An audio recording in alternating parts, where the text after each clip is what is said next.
Ko'p inson nimaga niyat qilsa shunga niyatga yarasha har bitta narsaga erishadi. Bitta misol keltiraman. Mana pichoq. Pichoqni qassob pichoqni so'yish uchun ishlatadi. Shifokor pichoqni davolash uchun ishlatadi. O'g'ri muttaham pichoqni o'ldirish uchun ishlatadi.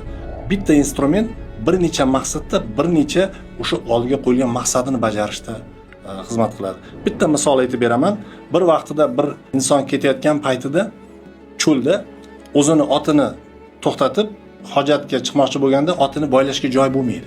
Natijada otiga qoziq qoqadida, shu qoziqqa otni boylaydida, hojatini chiqargandan keyin qoziqni sug'urmasdan orqamdan kelayotgan odam ham otini boylab shundan foydalansin deb yaxshi niyat qilib qoldirib ketadi. Natijada orqadan kelayotgan ot qoziqqa qoqilib yiqilib ketadi.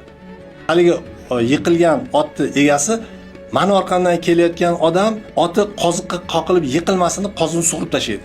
Ikkalasi ham niyat yaxshi bo'lganligi uchun unisi ham savob oldi.